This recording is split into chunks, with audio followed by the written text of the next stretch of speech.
Mr. Chairman. We have some people that's going to have to leave early, and there's two important issues we need to look at. I make a motion we move number 3 and 4 on educational issues to right now, so we discuss it and get it over with. Second. Okay, the motion's been made and seconded that we move items 3 and 4 under new business to the next item.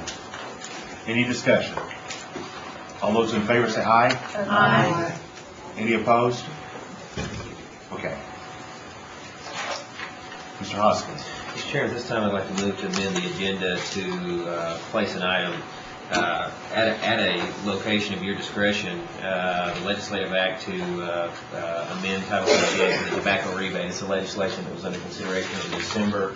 It did not make it on the agenda because it was not tabled, but I would move to have that placed on the agenda. Second. Okay. Any discussion? All in favor say aye. Aye. Any opposed? Okay, one opposed. Mr. Smith. Okay. Yes. At this time, I would also move to amend new business number 1, agenda item, which I believe Chief Smith is here for, to the front of the agenda also. Second with a friendly amendment that it follows 3 and 4. Okay. Yes, good evening. Yes. Do you accept? I see this. Okay. Okay, the motion's been made that we move item 1 following items 3 and 4 to the next items of business. Any discussion? All those in favor say aye. Aye. Any opposed? Okay, and then I will also immediately after that add the tobacco tax rebate It's number 4. also as number 4. Okay. Okay. We have item 3 and item 4. Oh, Mr. Baker. On item 3, of course, we have doodling legislation. We talked about it, we passed it, and then we came in later and sent something that kind of differs from it. So I'll just make it real short and sweet. On number 3, I move for approval. Second. Call for the question. Okay. Well, first of all, I Point of had Ms. information. Watts. Yes. Well, I can wait in following this motion, Okay. but point of information, you moved to approve item number 3, which became item number 1. Yes. Yes. Okay. Okay, and the question's been called. So we're voting on what was showing as item 3 under new business. Okay, just a point of order. I'll withdraw my call for the question.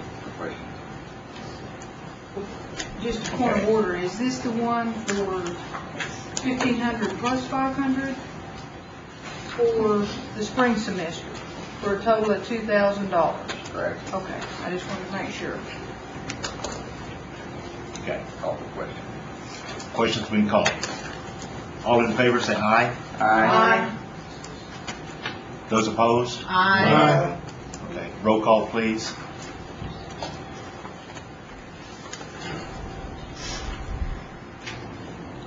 Joe Crittenden, Aye. Jody Fishenhoff, Aye. Meredith Riley, No. Janelle Fulbright, Yes. Don Garvin, No. Chuck Hoskins Jr., Yes. Tina Glory Jordan, Yes. Curtis Snell, No. Chris Stowe, No. David Thornton, Yes. Karen Callan Watts, No. Bill Anglin, No. Bill John Baker, Yes. Jack Baker, No. Harley Buzzard, No. Julia Coates, Bradley Cobb. No.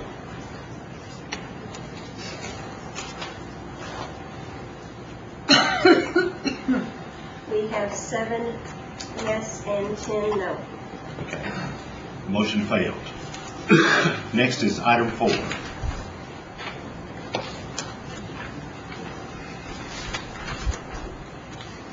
the Cherokee Education Higher Education funding request. That we have $1,500 for the fall semester, $1,500 for the spring semester, and $1,500 for the fall of 2009 semester. I make a motion to approve. Okay, motion made and seconded. Any discussion? Mr. Chairman, may I ask you a question? Yes. Chief Smith, is there an education plan for the future that involves all elements of education? And is that available now, or will it be available in the future? I think the fundamental question is, do we have funding available to affect $1,500? And that's what the budget now stands for, so we can execute that for this coming semester. And you can always, and we'll have to revisit with the next budget anyhow. So the idea of mandating something for next fall creates a little bit of difficulty, because you will revisit that anyhow with the next budget in August. And if we have funding available, that's probably the time to adjust it. But the bigger question is at the Education Committee meeting next time, which is a week or two away, I'll present you a slideshow, PowerPoint, on our design for a long-term education plan. And I think Tanya and Jody, we visited about this, but it'll be a 6-month process to look at all the things we deal with in education: early childhood, vocational education, higher education, adult education, how we can invest and leverage in public schools and universities, and find probably the most effective way to use our scarce resources to have a real impact, bring our kids up where they can achieve their childhood dreams. So that's one of the things you may consider. And with this resolution, I certainly wouldn't object if you focus it on this coming semester, because that's really what we believe the budget carries for. You might reserve those considerations for the fall until we've done the education plan.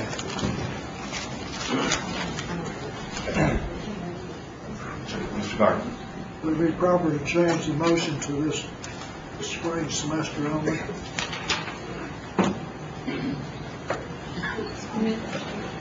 That would be, well, we have in the budget enough $1,500 to cover the last semester, which that has been paid, fall semester 2008, the spring semester of 2009, and the fall semester of 2009.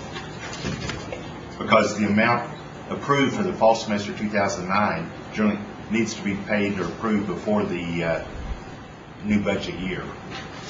So it needs to be paid before September 30th. So that's why it's in this fiscal year. So leave it like it is.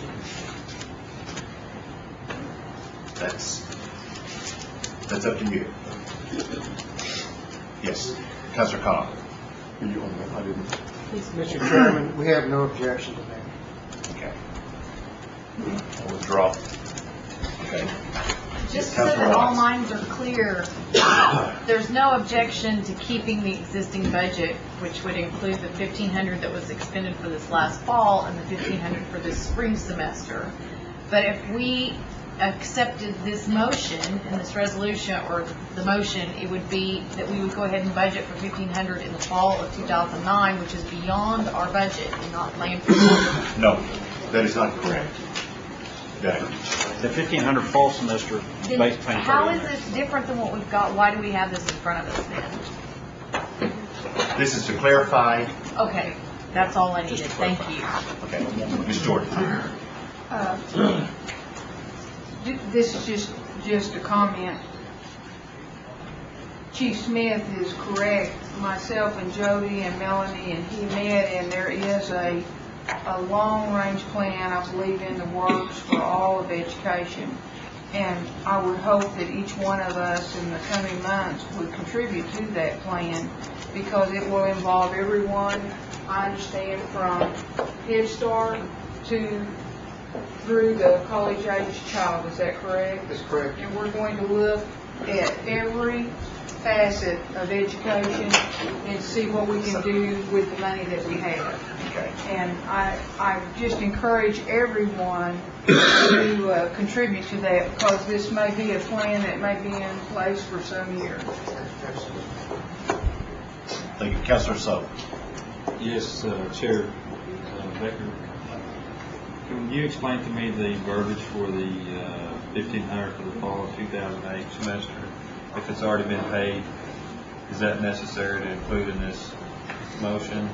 And if so, The reason it was put in there was a question as to whether the fall semester was between 1,500 to 2,000. And when I initiated this motion in the Education and Culture Committee, it was to clarify what was to have been paid. Just to clarify, just Yes. okay. Thank you. Okay. Any other discussion? Call the question. All those in favor say aye. Aye. Those opposed? Motion carried. Okay. Next is item 1 under new business, which is the capital improvement plan. Ms. Ketchum. Thank you, Mr. Chair. What I'd like to do is go through a PowerPoint. Greg is going to bring it up.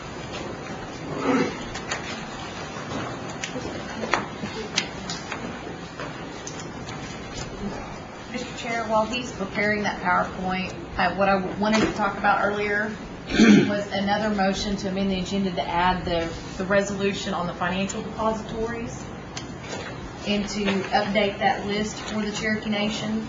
And you should have received that by email. Have you already made that in form of a motion? Yeah, so form of motion to amend the agenda to add this resolution at the bottom of the agenda. Okay. Do I have a second? Okay, the motion's been made and seconded that we add the item to the depositories. So, any discussion? All in favor say aye. Aye. Any opposed? Okay, it'll be the last item of business today.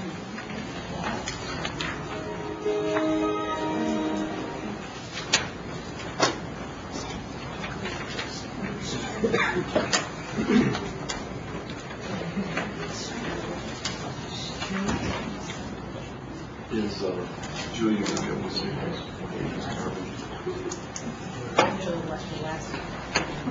Mr. Chairman, can Julia see that? It will be. Once you begin your presentation, then they will put the PowerPoint on the screen for the video streaming.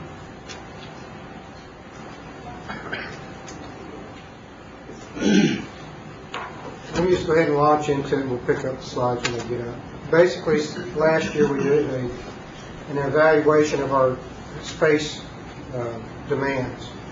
And resulting from that, I can advise you in an overview, there's 4 classes of financial needs for space. One is to repair what we've got, maintenance and repair on existing facilities. The second is to fund architectural and engineering studies to do master plans in each of our business communities, Jay, Salazar.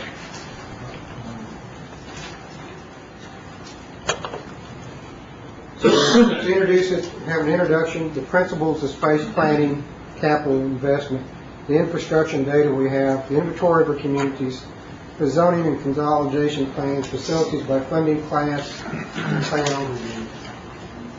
So in order to grasp the magnitude of our capital undertaking, a survey was conducted in 2007, following the Cherokee Nation departments to assess those departmental needs using the current space requirements. So this is what we found. We need to address current facilities and infrastructure. We know that they're antiquated and undersized for today's client needs. The best example is the hotel. It has electrical problems, plumbing problems. It's not made for office space. There's major repairs needed. In our long-term capital needs, things such as facilities for a commission, for a court, for a council, and consolidation of space for our programs, so addresses the needs of our people. Then the space need assessment for the future.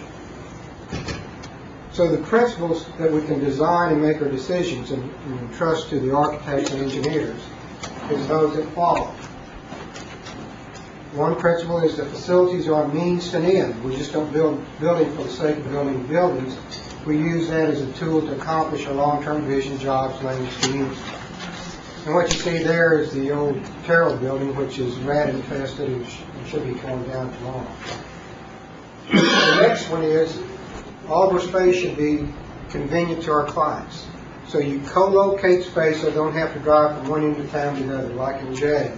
Go from donated foods to the clinic to the elderly. In Stillwell, to go from donated foods on the south side to the clinic across town. Ease accessibility and compliance for handicap and ease for the elderly. An easy way to find it in terms of signage and traffic flow. Minimize foot traffic, so those things that people need to most are closer to the front door. Share common facilities, for example, parking of IT. One of our biggest costs is trying to run truck lines all across the town. And to share common facilities like office, meeting space. So when it's not used by one group, it's available for somebody else and for the community. And a good example of that concept is at Muskogee Clinic, where the rotunda is available for community functions. We also need to have a consistent message with the layout and the fronts and the signage of our buildings, that we're one government, that we have cultural continuity, and we recognize our historic properties. Another design principle is that we want to encourage community and collaboration in an office layout, and there's lots of studies that have been conducted. For example, we would build facilities for our office staff that was free-flowing, broad span, rather than creating a bunch of walls that were inflexible. We design space so people will talk to each other, work together in groups. We need to remember also as a principle that these buildings belong to the Cherokee people, so they should be the center of the community. Again, Muskogee Clinic is a good example. The ballroom here, the complex, where people begin to understand this is their building. They can have community meetings here. They can have other kind of meetings here. And if we need to, we ought to have a coffee bar up front and a wood burning fireplace there to give a sense of community. And then the next principle is they should be flexible in open space and anticipate for growth. So when we put the infrastructure in, we don't outgrow that infrastructure. So applying those principles, we also have to address cost effectiveness, the lowest cost option available for maintaining these principles to minimize maintenance and use scale of economies. And sometimes architects don't think about maintenance. They do ornate things and it takes forever to clean up and repair. And then the policy of energy efficiency and sustainability. So those are the principles that we want to address in designing our capital improvements. The application of these principles, for example, in the future, the building I'm in should be a service delivery building. So it's a one-stop shop for everybody who comes to town that has walk-in needs. We need to zone the land. And so like functions should be close to one another, but those close functions should not contradict each other. And then we use a space by a space manual that everybody can understand. We should understand that the focus is on jobs, language, community, and the spaces for services are limited. So we should address those three things as a priority, and the other things take a subordinate role. We understand that our growing need for health clinics is evidenced by the clinic expansions, and there you see those. Our tag offices are expanding. The demands for quality and convenience for our people is growing. For example, we now have 95,000 motor vehicle registrations out. Child care and Head Start waiting lists are increasing, and they'll continue to grow. The court needs more space. They're growing not only in size but in function. The child support functions are evident. The district court is booming. Our gaming staff needs to increase and have space because our gaming operations grow. The warehouse is full, and we need to start archiving for retrieval purposes. This is a trend on our employee growth. We've been somewhat frugal in adding full-time employees because of the fear of having to lay somebody off. So we've used part-time contract people when we weren't assured that we could sustain the new slot for 3 years. And so you can see the growth has been very marginal the last few years, but in 07 and 08 the growth has been because of the Housing Authority and Hastings. This is the employee trends by location. Even though it's a principle to decentralize to make it easier for our folks, the reality of it is still 71% of our people are in our capital. And you can see the numbers there. The needs identified is a one-stop shop for job creation and support services. The Keeler Complex, the building I'm in, should be devoted to service delivery, and other programs should be moved away from that property and leave it available for services. For example, accountants and lawyers and such can go to someplace else. Make that space available for human services, for housing services, so it becomes a true one-stop shop. Tax Commission needs space, the Gaming Commission needs space, the Phoenix has new initiatives, the council and the court need space. The WV Clinic, the employee student clinic, needs an adequate place. Jack Brown needs a facility.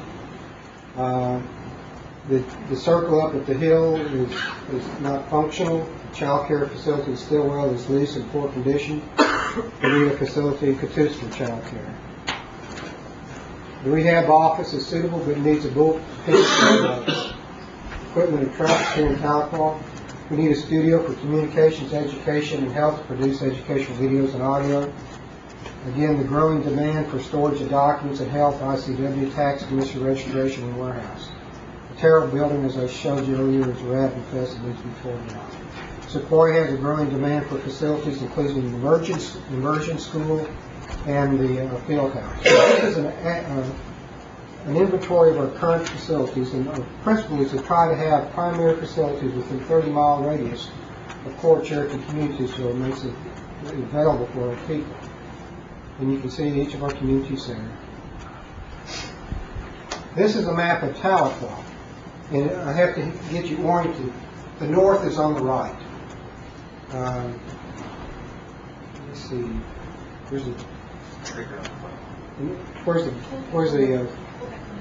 the little pointer?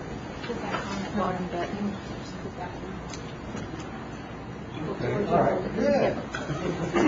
This is fun. Okay, right here's the complex, and the golf course and Sequoia's there. And then you go up to Muskogee, the Capitol building, and up the street at Northeastern and Seminary Hall.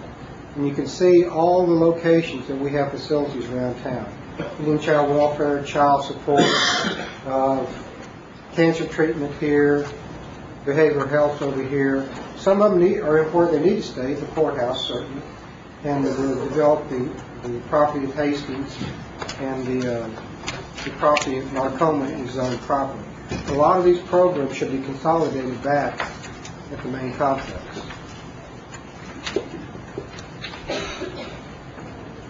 This is the employee count per facility. You can see the number of people in those particular areas. And so those under government services should be in an area for government services, health services, and health facilities. And the building I'm in really should be devoted to citizen services. You can see the number of employees that are currently in those operations.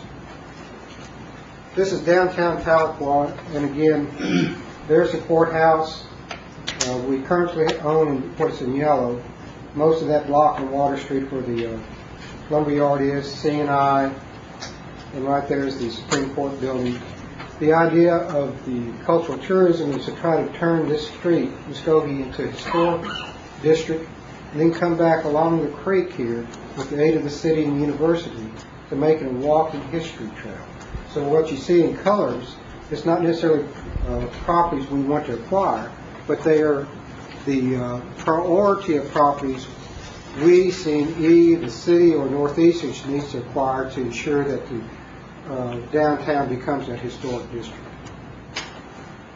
And this is a map of the downtown again. This is Muskogee Avenue up to Northeastern. And that avenue there is what we hope will take the character between 1890 and 1910. And there's a Supreme Court building properties across the street. This is a map of our present campus, and from here this way is education. Sequoia, the circle. This is the area that's available for building. It's trust land. It's buildable. It has the infrastructure available. This is our current complex, and then of course this is the hotel and the council house, job fair.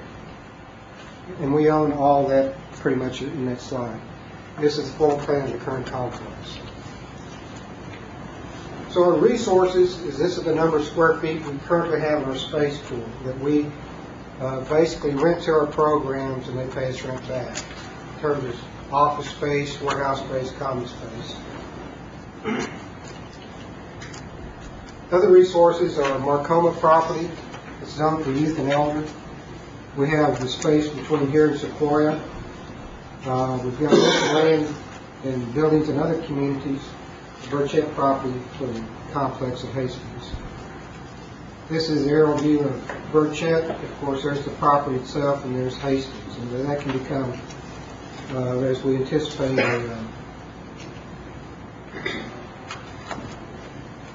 the medical center. That's the preliminary sketches, but there was an early sketch of how to perhaps do that. It's just up there for illustration. So the principle is to consolidate our facilities in each of those towns for healthcare, career services, social services, and other government facilities. We also want to zone each one of our towns to a historic and cultural period. And this helps promote our own internal education. It creates in and of itself a cultural tourism. For example, each town has got a historic zoning for a historic period, a chronological period. So if you go to Catoosa, it's zoned pretty much prehistoric or pre-contact. And so a lot of the artwork and exterior design suggests that. Muskogee was the golden age, around 1870, 1890. So it focuses a lot in its architecture and its art on the female seminary and our government buildings. West Siloam is pre-removal. So the architecture of the casino there emulates what you might see in North Carolina before we got here. Roland will be a Trail of Tears. So and the No Water was post-statehood, so Will Rogers is focused there. And that helps us create a walking or driving history when we have choices. That is our health facilities. So our capital improvement budget really boils down to this. We need $6.5 million for renovations and deferred maintenance. Basically, to fix what we got, that's what it's going to take. Then our new buildings really fall into several categories. The first category is we fund that facility based upon the availability of federal funds or third-party revenue because we've got an income stream. For example, our clinics. We can charge back rental fees and use that as an income stream to finance. And the Muskogee property is exactly what we did there. $22 million bond. We pledged the program rent to pay for that.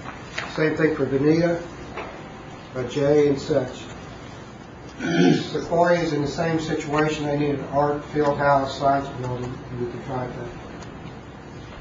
that. Now here's where the rub becomes, is the other things we want to do, there's not an income stream for, or not a substantial income stream for. And if we build it, it's going to have to be based upon tribal funds that we just take out of the pocket. This commissions, court, council, attorney general, marshal's building, we don't charge back our programs because there's not a program to charge back for the court. Actually, the council, we get indirect costs back, but it's still coming out of the program's pocket. The other one is on the internal lease space tools. Again, we can charge these programs back for any child welfare, child support, and such. So this is right here is the big rub. How do we pay for these government services buildings? And I wish our light was a little bit better, but this is our complex currently. And we've got a zoning map in, right here, right there is Sequoia. So all that from Sequoia's property line over to the casino is zoned for education. And our hope is, and our design is, when we can get land and trust down here at the corner, casino will build a nice gaming facility, and we can turn the current casino into an immersion school. So it's designed with that flexibility, so that everything in the future in there will be education. Now that field between Sequoia and the Marshal Service, zoned that for government services for this future commissions council building. Thank you. And so there's probably 20, 25 acres there that can actually expand back there and make a nice property. And then our current Keeler complex where my offices are, turn that in for citizen services. So that when you walk in, you don't have to leave that building for anything else in terms of human services, social services, housing and such. And then from the gas station over, this frontage becomes commercially zoned because it's got frontage. On the back side, we've got cultural properties, green space, and then there's an educational zone for this population. So here's a proposed government services area, and right there is Sequoia, and right there is the Marshal Service and other buildings. The idea is to build a really nice monumental building out front, sort of like, again, the Muskogee Clinic, that everybody can be very proud of. And it would hold the common spaces, the courtrooms, the council chambers, other community spaces. And then behind it, the court would have their offices, the council would have their offices. But when we sit or meet as bodies, we can go in this really nice house that is basically the people's house. And when we're not using it for council or for court, other groups can use it. So the council and the courts are directly behind it. This is parking spaces. It's down here, and it can be used for Sequoia. And then we can start consolidating our programs, our governmental service programs, the commissions, other things that need to be brought out of the Keeler property, and create a series of less expensive buildings back here. So the high dollar building will be a nice frontal building. These will be less expensive buildings, basically office space. That's the proposal. To accomplish part of that, we've visited with the court. They're currently in the Capitol building. It is actually, the floor plan is not good for a court. We've recommended two of them, and they're considering actually moving into the Community Action Building. We actually got that title with the Supreme Court building. We got the complete deed for all that. It's in trust. And so it makes it attractive because for the court, they can affect their contempt powers there because they have situs jurisdiction. Across the street, C&I's parking lot can be used for district court days.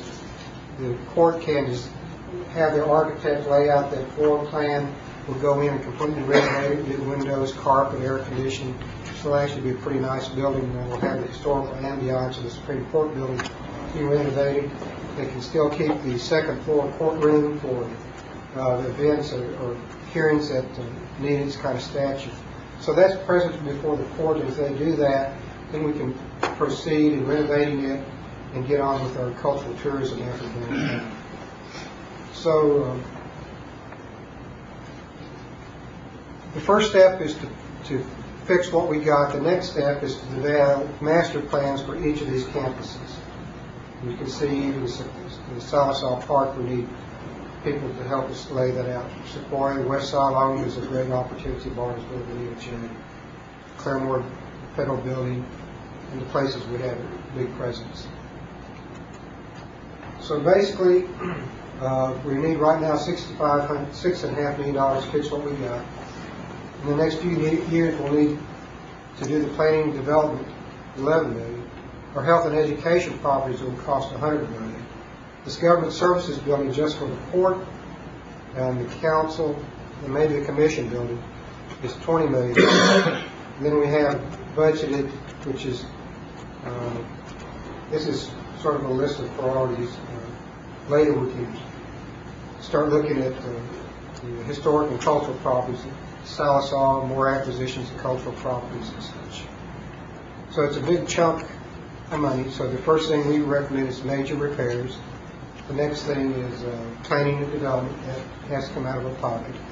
And then the health and education capital needs, we continue lobbying for those, the joint ventures, the stimulus package, the other things. And then also, when we get to the government services stuff, that's where it's going to be tough, how to start budgeting and paying for the court, the council, and the commission spaces. And again, we're going to pursue trying to get stimulus funding for that. And then the historic capital, the funding is the CNE tourism or on tribal funds as it permits. So, what I have for you, that's a conceptual. This is a more detailed listing of the projects. What you see in yellow are the projects that we need to fix right now, the repair, remodeling, and then you can see the list of the other projects.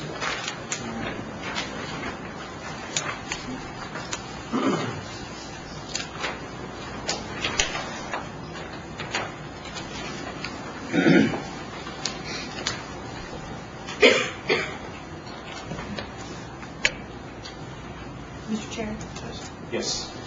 I'd like to make a motion to use the capital reserve budget to fund planning and renovations, I think $6.5 million, and add it to the budget modification. Second. Basically what we have, should I address it? Yes. Mr. Chairman? We already have in the budget $6.5 million for capital repairs, but it's in a reserve line as opposed to an authorization. So it's already in the budget. There's no new money. It's out of fail-safe that we want to come to you and ask you to take out a reserve to actually use it for the purpose that's designated in the budget. Because this was on the agenda for presentation only. So you may want to make that motion either to amend the agenda to include that or wait until the budget mod and... I'll make the motion to amend that we take action now to address the issue. Second. Okay, the motion's been made that we take action on this issue now. Any discussion? I just Yes. want to make sure I understand. This money is already in the budget. Yes. It is in a reserve by appropriation budget. It's the funding we set back almost a year ago. So any money that we're bringing forward, this is not part of it? No, it is not. Okay. As Chief Smith said, it's in a reserved by appropriation line, and we just want to make sure the council is on board with everything to move it down into contracts over 5K is probably the account number it'll go to begin the renovations and the planning that's outlined in this. And this is why we had it reserved was for Yes. this? Okay. Yes. Okay, the motion on the floor is that we amend the agenda to take action on this item. Any discussion? All in favor say aye. Aye. Now we'll entertain a motion for action. The Chair would allow, can I respond to any questions that you might have about the... Let's make the motion on. Let's make the motion Yes. first. I move for the $6.5 million in moving that into the capital reserve budget fund for planning Second. renovations for the budget mod today. Okay. And would you like to address that, Chief Smith? No, Okay. So the motion's been made that we transfer the $6.5 million over that was already in the budget. Any further discussion? Yes, Ms. Jordan. We will be following this plan that we have in hand to use the $6.5 million. what you see here, that's where we got the number for 6.5. It's what's in yellow is those things that need to be fixed now. So those in yellow are what we're going to use the money for. Yes. Any other discussion? All those in favor say aye. Aye. Any opposed? Motion carried. Okay. So any questions about the presentation, the process that we're going through? I think and I don't have a recommendation right now on how we address the government services capital acquisitions. The healthcare and education stuff, that's sort of a no-brainer when we can get it from the feds, we'll figure out how to do it. But on the council report and the commissions, since the economy is in such flux, revenues from C&E are a question. It's one of those things that I think we have to defer for some period of time until we again have some stability in the financial outlooks. We will proceed and start doing master planning for that facility so we can get it further down the road in concept. But I don't have a recommendation on how we can fund that at this time. Thank you, Chief Smith. Okay. Might I Next. ask one more? Could we have a copy of his slide presentation? You can send that to Shelley and she can distribute it to us. The next item, where we amended the agenda, is the provision for tax rebate of licensed tobacco retailers. Mr. Smith. Mr. Chairman, I would like to table this item so we'll have a chance to discuss this for discussion here. Make a motion to table this item for discussion on. For the clarification, the motion is to table the item, The motion is to table the item. and then Okay. to table it to the next meeting, is that? Point of clarification. I thought we amended the agenda to discuss it. Well, we amended the agenda to include it, because it was not on the agenda. But the motion to table is legitimate if I have a second. Is there a second to table?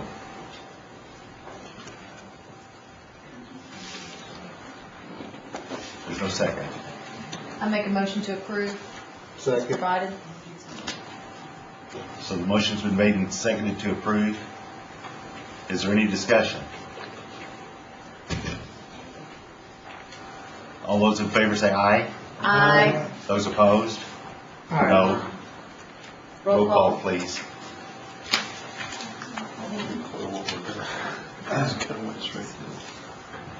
Tina Glory Jordan, Yes. Curtis Snow, No. Chris So, No. David Thornton, No. Kara Cowan Watts, Yes. Bill England, Yes. Bill John Baker, Yes. Jack Baker, No. Arlie Buzzard, No. Julia Coates, Just absent. Bradley Cobb, No. Joe Crittenden, Yes. Jody Fishinghawk, Yes. Meredith Fraley, No. Janelle Fulbright, No. Don Garvin, No. Chuck Hoskin Jr. Yes.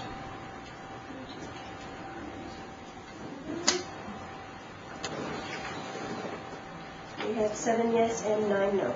7 yes and 9 no, the act failed. Okay. Next, we'll go back to our reports, and I appreciate those of you waiting to give the reports while we conducted the other business. Okay, first is the financial report, the treasurer's report, Ms. Catcher. Excuse me, Mr. Baker. Mr. Chairman, at this time, I believe number 5, where the moral home education interpretation funding was requested, I believe they have gotten that through the tourism program, so I'm going to ask to withdraw that at this time. Okay, item 5 has been withdrawn. Excuse me. Now we're back to the reports. Ms. Catcher. Have a full agenda today, so you have my written report. If anyone has any questions, I'll be glad to try to answer them. Are there any questions for Ms. Catcher?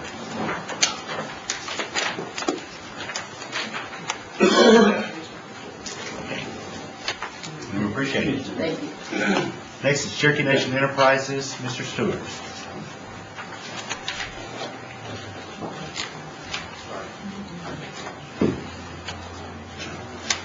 Good afternoon. Chapter 9. C&E, of course, as Chief mentioned, our results are not as expected. The budget, of course, the economy in the fourth quarter was pretty bad, and we felt a little bit of that. We've seen some uptick in January, so we're seeing the economy kind of pick back up. That we hope that's an anomaly, and we've reforecasted, and I think Callie is going to adjust her numbers accordingly. But our contingency planning process is in place. It's very active, and we're spending a lot of time to make sure that we're very careful about what we spend and what we do to make sure that we keep on track as much as possible. We have borrowed on the credit line I think in the 20 million range, and we will probably continue that borrowing for a while until it reaches about 50, and then we'll take it back down, at least from C&E's point of view. And I can talk about the C&B portion of that in a minute. West Side loan has been completed. We ended up at about 4.5% over budget. We're going to rebid the hotel and try to get those prices down, because construction prices, have gone down a little bit as a result of the economy. So we've kind of slowed down our process a little bit to try to take advantage of that. So we don't know where that's going to fall out, but we'll keep you posted as that happens. Catoosa is planning to open May 1. That'll probably be a soft opening with a grand opening in January, and that would constitute probably the 15, 16 floors of the hotel, and we may rebid the top 3 floors to try to save money again. So we're slowing down a little bit to do that, but the convention space and the hotel will be open at that point. The tourism plan is well underway, making good progress. The Supreme Court is the A&E fees were approved at the board level for that, so that's starting.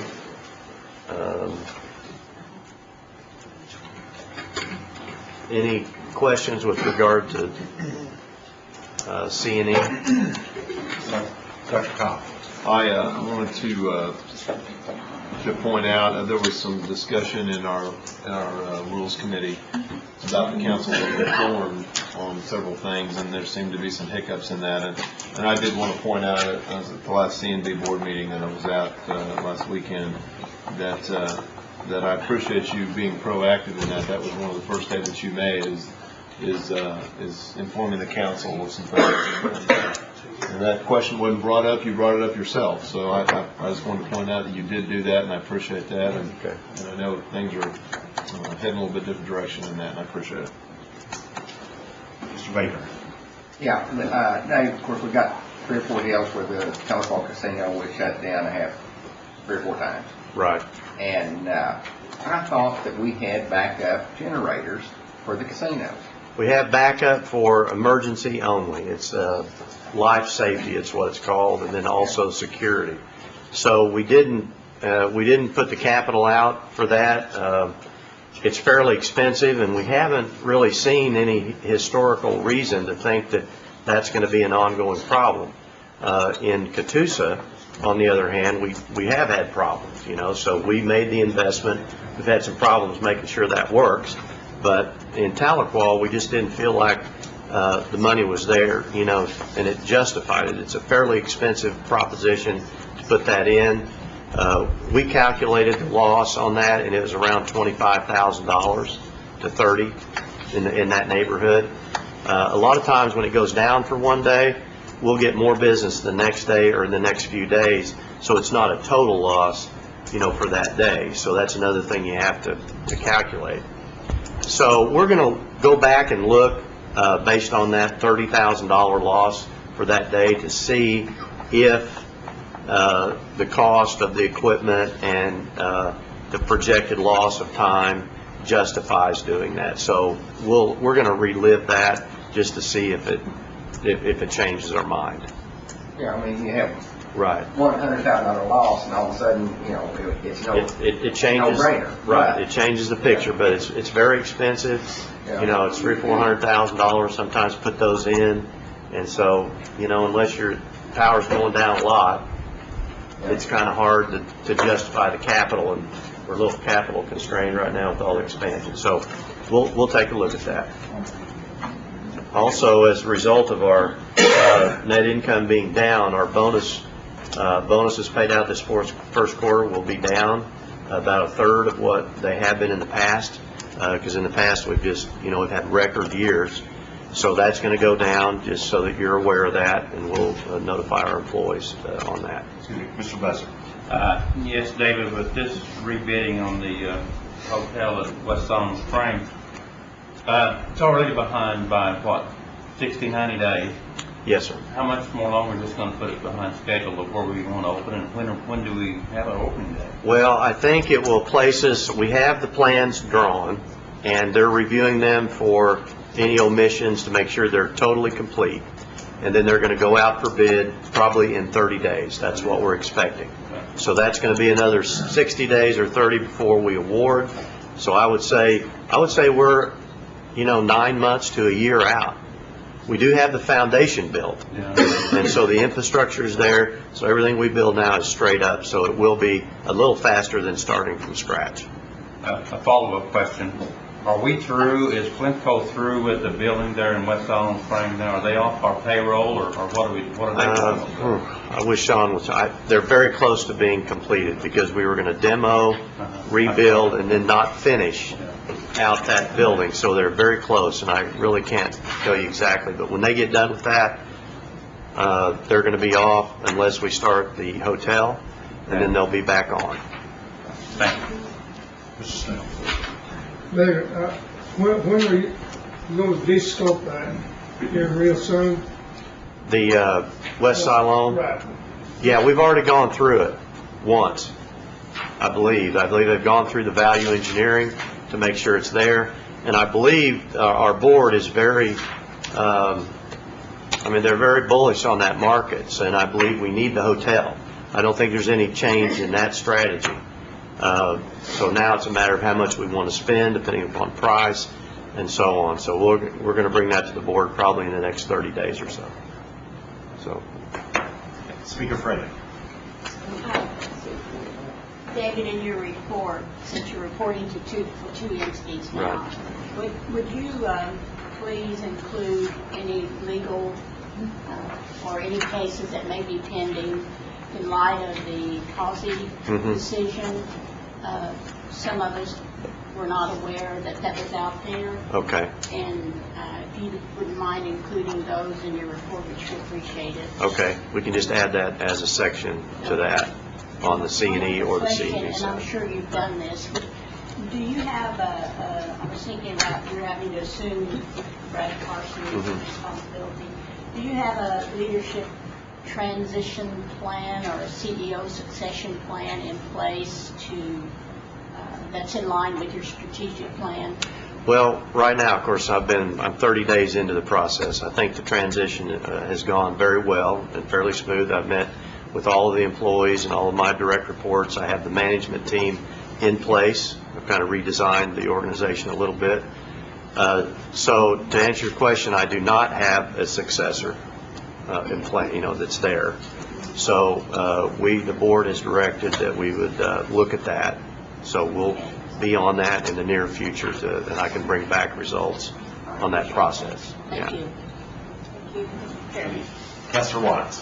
Thank you. Are we lumping C&E and C&I in together then? Can I ask a C&I question? No, actually, I'm just done with C&E, and so I wanted to get the C&E questions, and then I'll go into a C&B presentation. Or C&B, sorry. C&B.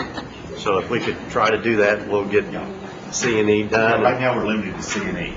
Yeah. Yeah. Councilor Jordan. I can just keep so much. Councilor Jordan. Yes. David, I just want to thank you for providing me the information about the outage yesterday. Okay. Thank you.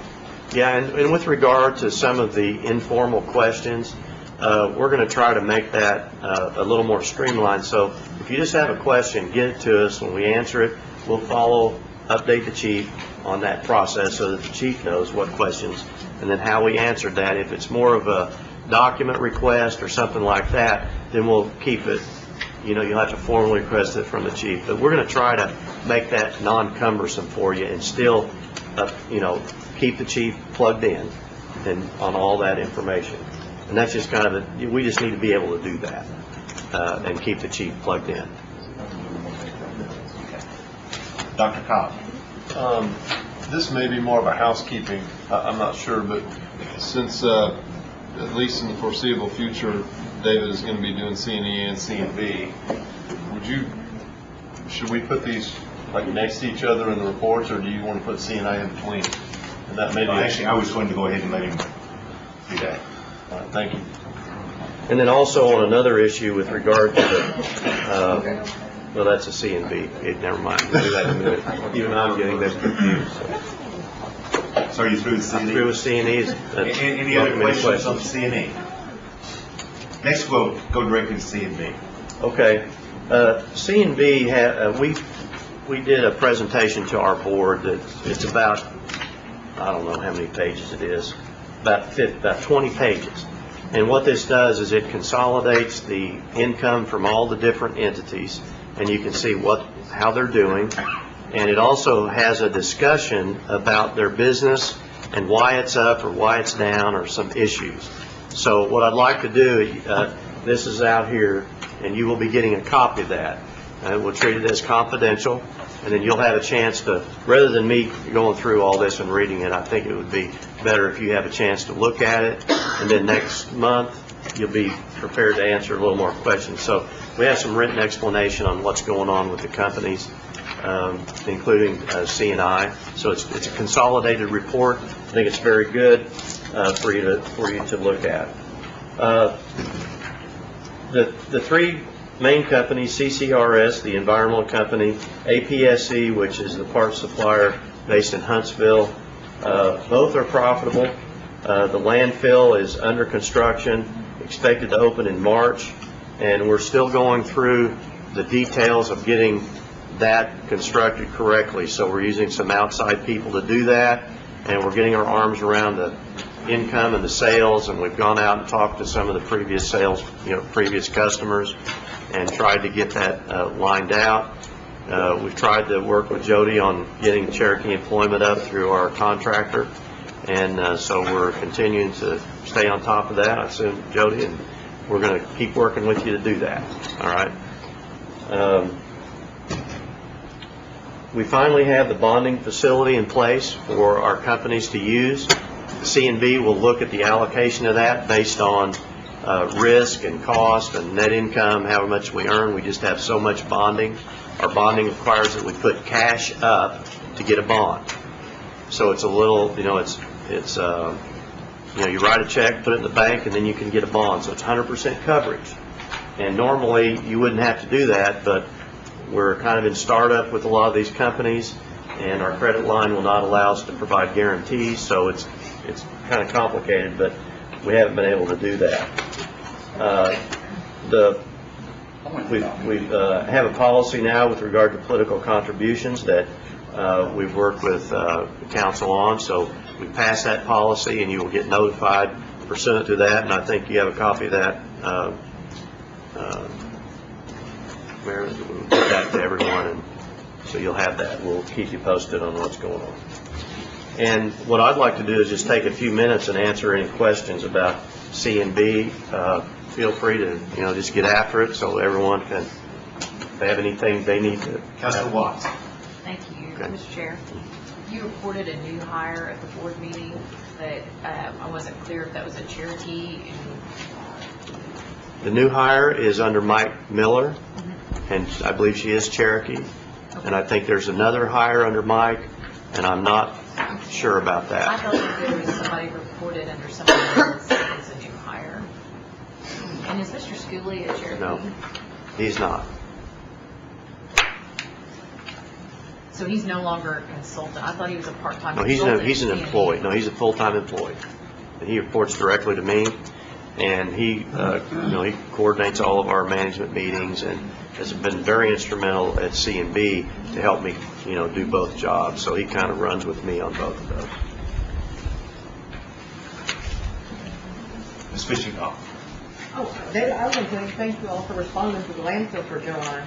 Okay. so quickly and get Well, you're I welcome. kind of appreciate it. We're trying. I have to look at all them letters after that. Yeah. So I do appreciate it. Okay, thank you. Are there any other questions on C and B? Well, we appreciate all your hard work on both Okay, ends. well, you're quite welcome. If I get scrambled up every once in a while, you understand. Thanks. Okay. Next, we have Cherokee Nation Industries. Mr. DeVorstead.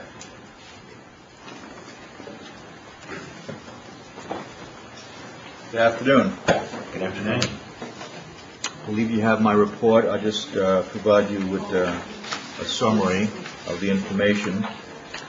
For the month, our loss was $155,000. Our budget for the month of December was a loss of $112,000. So the gap between our budget and our actual results was a lot closer. Last year, in the month of December, we had a loss of $654,000. So our results were a lot better in the last couple, 3-4 months. As David indicated, we have a construction bonding facility in place, which we plan on using in the next couple of 3 months, and that will enable us to reduce our loss, increase our profitability with some of the construction projects we have in our budget, and that was the lion's share of our profitability in our budget. Revenues were about $6.2 million versus last year $6.3 million. So the economy has affected specifically our telecom business, and that has hurt our revenues in addition to the construction, which hasn't materialized yet. I'll take any questions. Are there any questions? Mr. Buzzer. Bob, how the bid or how the process going on that apartment complex in Oklahoma City? What? You know, we got that, did we get it, or? Yes, I'm going to Oklahoma City on the 13th to sign the formal contract on that. The contract has adjusted now up to $17 million, and profits on that will probably run right at 8%. The other question is, on the other $5 million project that we had, that we're bidding on, were we successful in getting that thing? Yeah, we have a letter of intent on that project for the East Central Electric Co-op in Omaha, Oklahoma, if that's the one you're referring to. Yes. We have a letter of intent with that. We have a meeting tomorrow to get approved our design development drawings. Once we get those approved, we will convert that into a formal contractual relationship also. Thank you. Mr. Embry? Yes, one comment that I wanted to make is that when we were up in Washington, D.C., one of part of the component of the Native American stimulus package is a construction bond or bonding mechanism, and we just encourage CNI, CMB to, and I know that made it into the House version of the bill, and it's currently in the Senate. If we could just be on top of that and make sure we can take advantage of that mechanism. Very good. Okay. Thank you. Ms. Watts. Thank you, Mr. Chair. When we go to, like, for example, Oklahoma City, I know last time I looked at our demographics for the tribe, do we solicit out through tribal registration or such, or the terror list, to make sure that folks, even though we can't necessarily implement preference on somebody's outside bidding, do we make sure that they're aware that we're bidding this project instead? We list all of our projects on with the Terrell office, number one, and then we also advertise and provide plans and specs to anyone and everyone from our office. And then they also have the opportunity to run by Ridgeways, either here in Tulsa or Oklahoma City. And as long as they're Terrell listed, they automatically can draw down a full set of prints and plans as needed. Excellent. Thank you very much. I appreciate that. Thank you. Okay. Are there any other questions for CNI? Okay. Appreciate it very much. Thank you. Next is Career Services, Diane Kelly.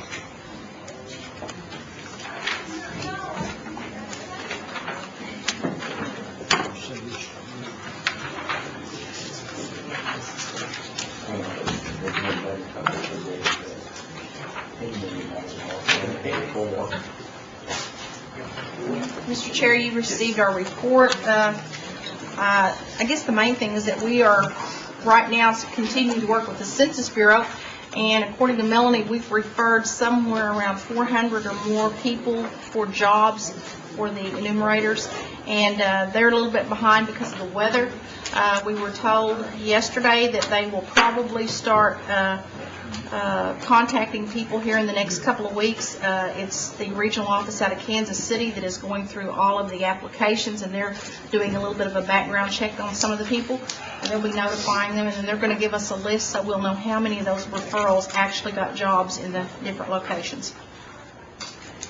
And if y'all have any other questions about anything that we're doing. Ms. Fisher. Yeah, can you talk to me about the businesses that are coming to Adair County? Yes. We received word this week that the Madalena's Calzone out of Seattle, Washington, signed a lease agreement with Langley, Gore, and Carson on the building, the old Tyson building. And Mr. Mark Peters and his wife Madalena were in Stillwell today, and they're meeting with Tyson's and Walton, I guess, tomorrow in Rogers. They will be locating to the area, I think, the 25th of February. They hope to start operation around the 1st of April. They're going to start out with about 46 employees, and within a year up to about 146. We will be working with them to help with some of the pre-screening, some of the testing, and real excited. We've got all the employment partners that are meeting next week to work with them on any of the tax credits. Anybody that was actually laid off from any of these jobs like Franklin Electric or Swans, they can get a tax break if he hires any of those people during this time period.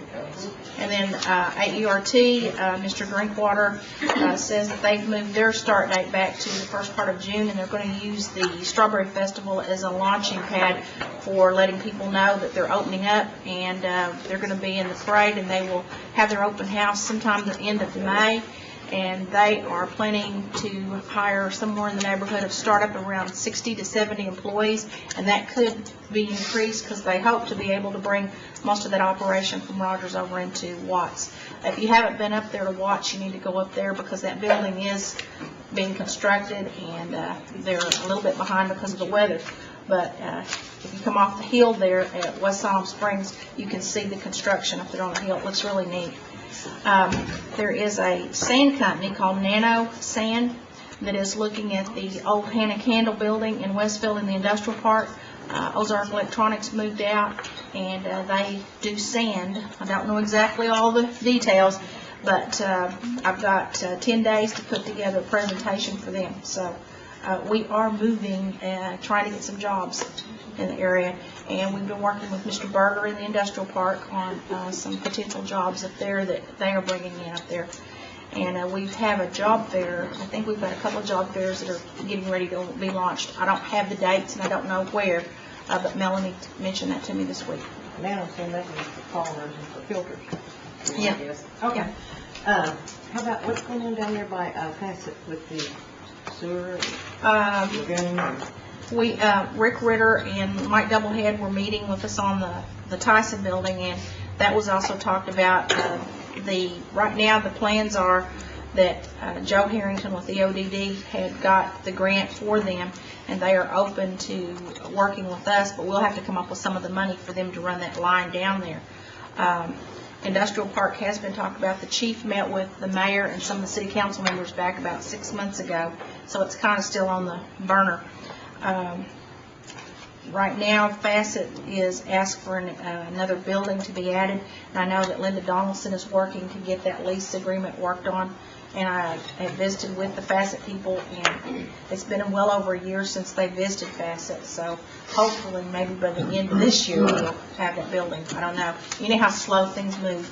This ain't a question I was going to tell you. Thank you, department over in Stillwell, all for last week. The 20 or so odd people that we put to work cutting trees, every single one of them was Cherokee. Very good. Faye, Barbara doesn't want to Good. help me. Christine and Don Greenfeather have been hauling the firefighters over there. They had them wedged in there like sardines, but they've been hauling them over there every morning. So, well, I feel your name out in front of Stuart. Kelly can do it. You can do it, Stuart. She got 100% Cherokee. and we bought some pole saws too. Yes, to help thank you out. very much. Any other questions? Ms. Jordan. Are we seeing some companies interested in the tax credits, and do you have some things coming up on the tax credit information? Yes, ma'am. We sat in on the tax credit meeting about 3 or 4 weeks ago at C&E. Marguerite McKinney and Andy McMillan are working with Anna and I, and we're putting together a meeting for the Gas Authority on the 18th at the Bank of Commerce boardroom. Jim Parson has agreed to host it in his boardroom, and it's for the Gas Authority, and they're going to come over and sit in on it. They're going to explain how the tax credit works, and there are some other businesses over there that have asked to sit in on it. It's going to be around 10 or 10:30 that morning over in the boardroom, and that will be one of the meetings. And then we have a SAC Easy meeting scheduled in Sallisaw, and I believe they're going to do a presentation there, so you're welcome to come. That same day? When's SAC Easy? 25th? 10 p.m. at the Old South Restaurant in Sallisaw. Are there any other questions? Mr. Buster.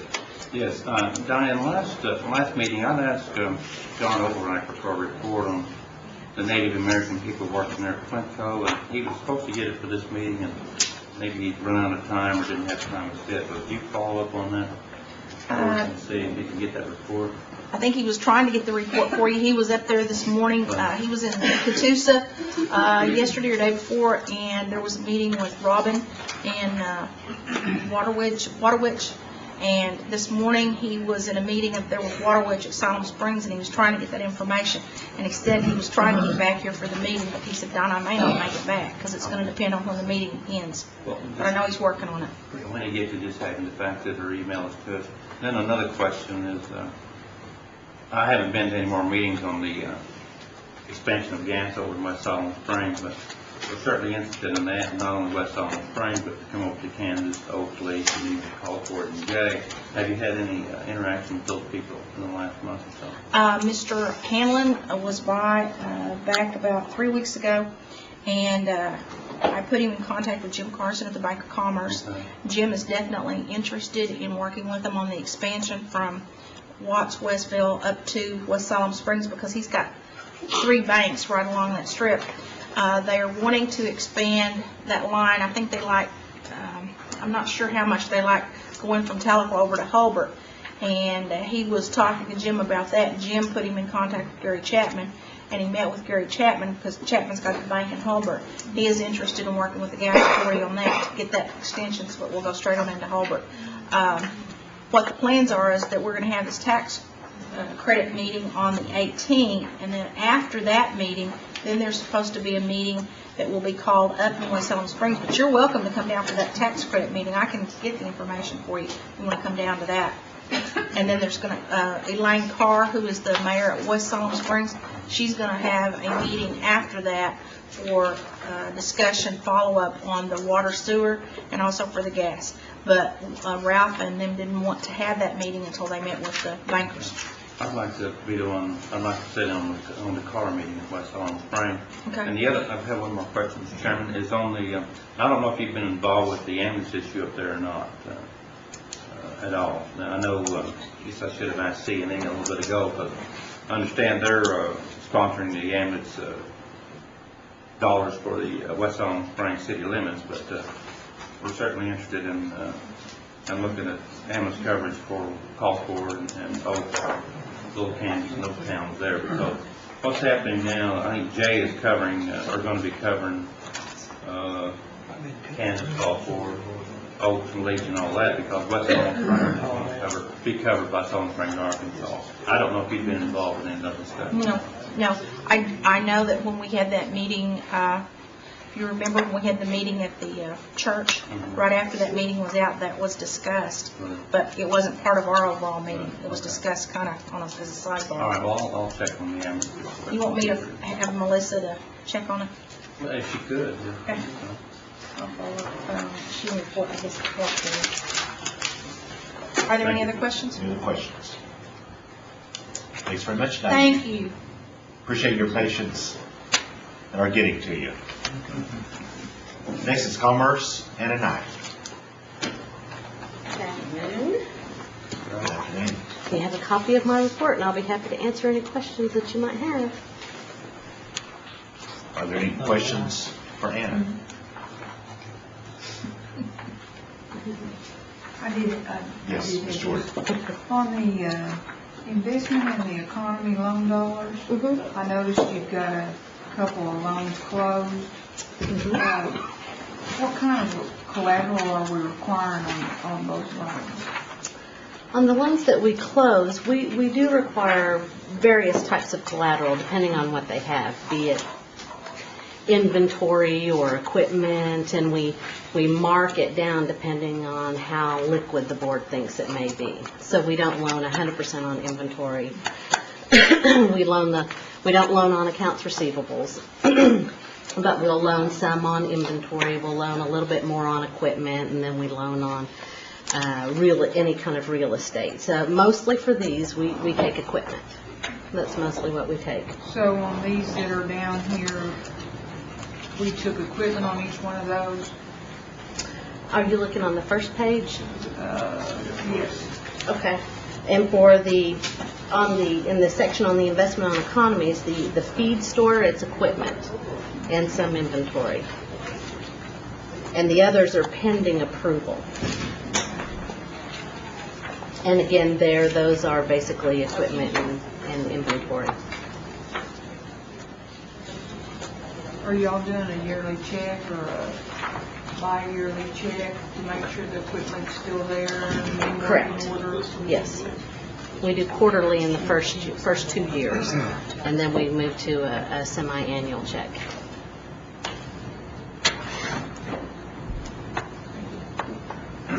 Any other questions for Ms. Knight? Thanks, Anna, and we also appreciate your patience with that. Next is the Historical Society, Mr. Tilley. Good afternoon. Appreciate y'all giving me a chance to talk. I'll try to be very brief. I hope that y'all have a copy of my report, do you?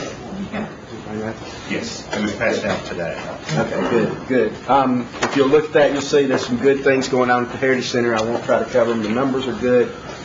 Just the one thing that we are up in the number of people served, 69% from 2006. And while this is pretty exciting, very positive, it also spreads us pretty thin. So especially with the outreach program and the villagers. So if you see any of those guys, just let them know how much you appreciate the work that they're doing. We're really becoming a presence in the school. I think between 12 and 15,000 last year, students mostly in the Cherokee jurisdiction. So really making a difference there. One thing that's not in your report that's some good news I want to share with you, we did some ground penetrating radar work and did find the footprint of the female seminary. And it does seem to be mostly intact with debris that's collapsed into it and then filled in. So there may be some integrity to the archaeological site there, and that's pretty exciting. And then the other big news at the Heritage Center, of course, is the ice storm. If you haven't heard, we are closed. We had originally projected 2 weeks, but we've had a lot of help from a lot of people, and we're looking to reopen on Monday.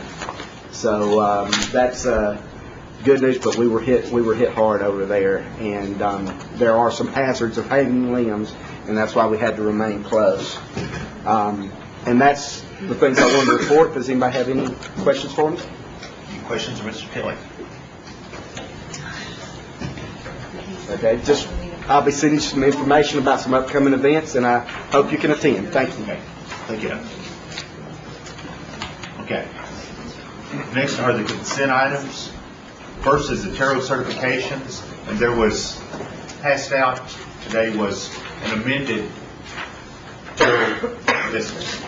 Move to approve as recommended on the handout sheet. I did have one question about Do I that. hear a second first? Second. Okay. Discussion? Ms. Jordan. My question is on under 8 years on the renewal. I believe on the White Killer Enterprises that Jimmy White Killer has passed away. And I just wondered if there had been a check done to see who had assumed the other half of that ownership, because that would bring them below the 51% Indian if they were not, if that was a non-Indian. White Killer Enterprises? I would assume that's a friendly amendment to table that one till next month. Is that what you're saying? Table for further information? Is that what you're saying? Very good. On my colleague here, yes, that's what I'm going to ask. I would accept. Pardon? Yes. It's only the one that we're taking out. It's White Kelp Enterprises. And that's just a check ownership. Right. I would hope that on these renewals, Diane, that we are checking ownership, because this is the second or third one that I've noticed that we had owners pass on and we don't know who the new owners are. Okay. What I will do is I will tell John that he needs to provide that information when the renewals, so that you will know, because sometimes those do change. And if you're familiar with the company, you need to know who the other owners. Sometimes they change quite often. The other thing is that it's not in the report, but we did have a appeal on a denial, and it just came in this week. It'll be in the report next month. Okay. Any further discussion? Call for question? Okay. Motion's been made, seconded, and amended to approve the new handout, which excludes White Kelp Enterprises, pending further information. All those in favor say aye. Aye. Any opposed? Okay. Next is the cemetery restoration assistance applications. And those were in your packet. Mr. We have Chairman. two new ones, Lynch Prairie Cemetery in Mays County, and Tyler Springs Cemetery in Trolletiers. Mr. Chairman, I was handed an updated report up before the meeting. This month, there are actually 9 cemeteries on the request, 7 of which came in after the package was prepared. The additional 7 are William Johnson Cemetery in Cherokee County, Old Green Cemetery in Adair County, O'Field Cemetery in Delaware County, Piney Cemetery in Delaware County, Thompson Cemetery in Delaware County, McCoy Cemetery Association in Sequoia, and Scott Cemetery in Craig. Any questions? Mr. Bethel? On the fields, in Thompson Cemetery, I'd like to hold them off till next month so I can take a look at those. I'm not sure, I don't know, I'm going to purchase left out. Okay, would you like to make a motion to approve all of those except those 2? Yes, I make a motion that we approve all of Second. the fields and Thompson. Which 2? Fields and Thompson. Delaware County. O'Field and Thompson. Yes. Is there any other discussion or questions on any of them? Then all those in favor say aye. Aye. Those opposed? Motion carried. Next are law enforcement requests. Mr. Chairman, I would yield to the chair. We are bringing forth law enforcement funds. However, as a component of the budget modification, we may be getting the cart before the horse if we approve things that haven't been considered in the budget mod as of yet. So if we could maybe defer law enforcement till after Move the to mod. table. Move to table For a month. for a month or until after the budget? Okay, yes. We wouldn't have Is to. there the second to tabling for next month? All those in favor say aye. Aye. Any opposed? Okay. Next is community assistance. Okay, the community assistance has several additions to what was submitted. That most of which came in today. Looks like organizational support for War Pony, $1,000 half, Mr. Baker and Ms. Jordan. Town of Marble City, $34.50, Mr. Thornton. Locust Grove Schools, $850, Ms. Fraley. Coffeyville Community College, $500, Mr. Baker and Ms. Coates. Is your question? Okay. Go ahead, Doug. Okay, these next 6 are all Mr. Hoskin. Bonita Public Schools, Ketchum Public Schools, Oklahoma Union Public Schools, Native American Fellowship, Bonita Indian Territory Coalition, and Craig County Salvation. Is that a Salvation Army? Yeah. Peavine School, $500, split evenly, Mr. Crittenden, Ms. Fishing Hawk, and 2 $400 split evenly, Mr. Baker, Ms. Jordan, 200 each for Cherokee girls softball team and a Cherokee girls basketball team. Ms. Fishing Hawkins? Okay, there was one that Gail, does she have one for the cheerleading? In a nutshell, real quick, some cheerleaders give me a request, 3/4 of them were Cherokee. I started going down through there, none was in my county, but they only wanted $400. But when I started going down the list, Gail has it, I thought she had already given it to you. I had talked to the Garden because they was in Muskogee, Sequoia County, Gore, Vian, Powell, Tulsa, and Salina, and they want like $400 to go to a national. I'll give y'all copies of it. And I was going to see if y'all was willing to go 50, because Joe and I both said we'd still go 50. If that's okay with the ones in the district. Can you tell me true, is Salina's on there? Okay, so I'm going to put it there. No. So you're wanting 8 council people? The ones that was in their district, which was Salina's, Tulsa's, Gail's got the paperwork, Sequoia's, Muskogee, and Cherokee County. So there's about 9 of them. If it's to, It's okay it's with up to them. the council people. I'm in. Okay. Mel was in, Dawn was in for 50, or I'm not. Dawn, David ain't. You want, Chris? Okay. Gail? Or what is it? Yeah, I kind of That's missed what, that. Gail? I don't know, like I said, it wasn't in Lyon County, I just said I'd help them out, but y'all's name was on there, they've got the blue cards, they live in Tulsa, it's a cheer group put on by, who does cheerleading over here? On the north end of town. Deal. Cheered up. Contact persons in Tahlequah. The blue cards are all on there, and it has all y'all's counties and counties. Yeah, there's, I think, 1 or 2 from Tulsa. What did they come over here from cheerleading? From cheerleading, yeah. There's cheerleading in our district. They can stay home. Gore. So how many of you are agreeing, will you hold up your hands if you're agreeing to give the $50? And Janelle. So 1, 2, 3, 4, 5, 6, and Janelle is 7. So that would be 350.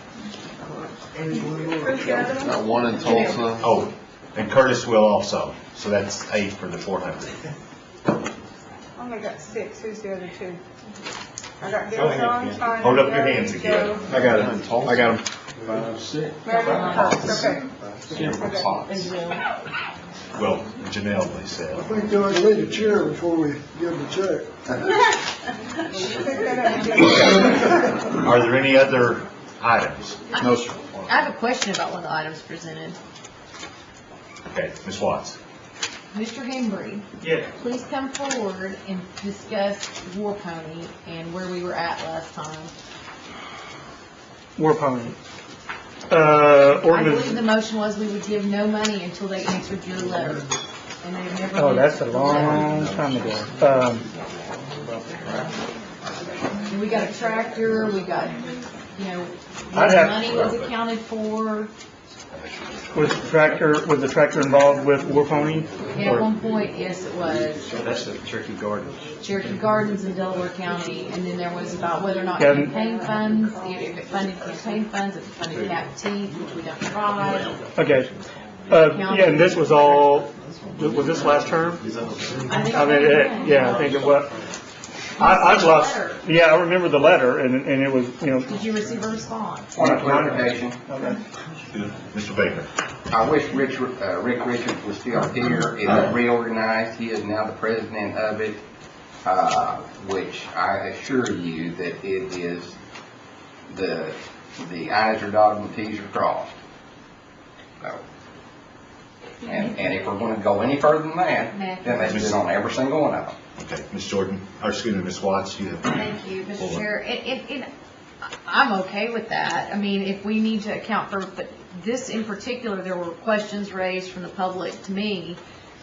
We made motions that were very clear, I thought, at the time in council. There was a letter from our attorney to War Pony, which was never responded to, So if there has been a change of leadership, especially if one of our employees is involved, I would highly suggest that before we act on that money, that there be a letter from that employee and those presidents offering the new leadership, that there'll be audits and those kind of things, because there was no nonprofit status. When we checked with the state of Oklahoma and IRS, there is no proper registration for War Pony, as we've been told. It's a 501c3. Okay, first I have Ms. Jordan and then Ms. Frey. I would ask that you all go ahead and approve this. I don't see any problem with it. We've checked it out to make sure that the board has been reformed. It is actually, the chairperson is run by is one of our own employees that is over a multi-million-dollar program. And I am outraged that this is the only one out of all the programs that we give to that you all have, or not you, but one person in particular has decided to take a look at. We did not question her when she gave $5,250 to Will Rogers Heritage Incorporated. Well, I didn't use a name.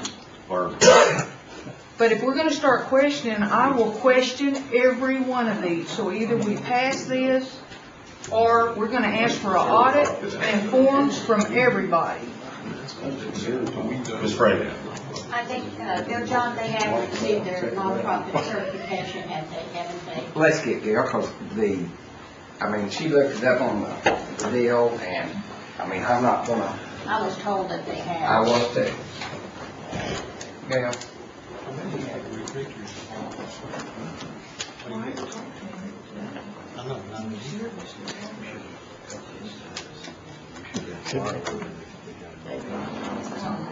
Okay, there you go. Okay, Ms. Watts, while we're waiting. Thank you. I don't think that there's anything to be taking offense to, because this happened during the last term. There were some very clear circumstances. The body at that time acted very clearly. Until we act differently, and we vote individually, and that's just the action of the body, and we all live with whatever the body decides to do. But until this body votes differently, there was a letter from our attorney to this organization. I think it's great that they have made changes. I want to support our nonprofits that serve our community, but I was not privy to these details, and I would like reassurance to fulfill my fiscal responsibility to this governing body that this group has made changes. There's nothing personal about it. It is simply making sure that we assess where our money goes for the Cherokee people. If there is question about the expenditures that either I myself make as an individual council person, or that I ask to advocate to give money to an agency, everybody I work with will provide typically audits or at least financial accounting. I think that's perfectly acceptable and would be expected by the Cherokee people and every individual on this body. So I'm unsure where the personal offense was taken, because I meant none. It was very clear that this particular group had issues in the prior term that several of us served on, and it's been an issue of contention. I just want to follow through that the body is respected, and that group answers the letter that was sent by our attorney, Todd Hembry, on behalf of this body. And it's just that simple. Is there information to back it up? That's great. Then we'll move forward. I have no problem with supporting that group. But there were items that were called to attention and were never answered, and this body requested it. Thank you, Mr. Chair. Mr. Hoskins. I withdraw, Mr. Chair.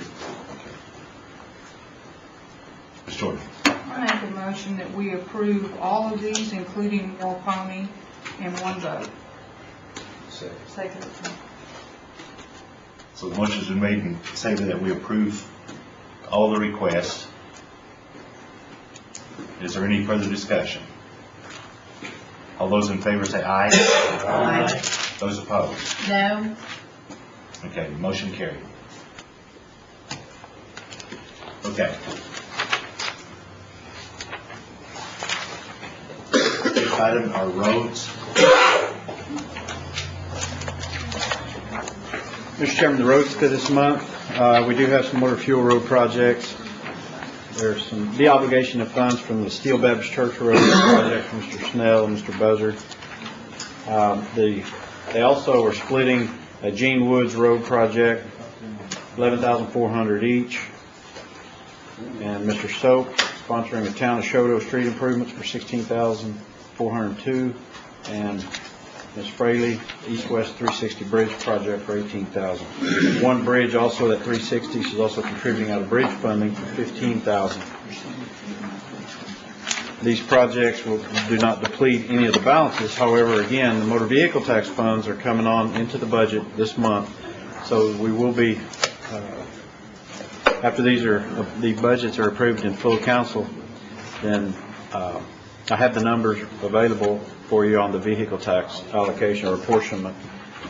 Those budgets, since we're on roads, you will be getting distributed a motor vehicle road if you haven't already.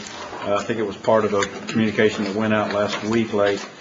It's about 8% more than it was last year. Just 1 second. And it's $96,000, roughly $119 per counselor.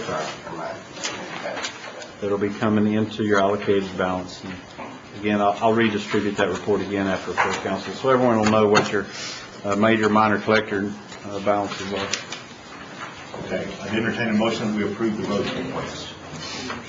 Make a motion to approve. Second. Any discussion? All those in favor say aye. Aye. Any opposed? Motion carried. Okay. That completes the consent items. This next is old business. Item 1 is the Cherokee Artists Association funding request. Mr. Baker. Mr. Chairman, this is on and on and on. They came before us, 14 of us said that, yeah, we'd give them $25,000, but we'd do it over a 2-year period. They got their $5,000, we held up the $7,500, and I make a motion that we give them the other $7,500 for the rest of this year. That's the long motion. Is there a second? There's a page in here that is from them right after the general fund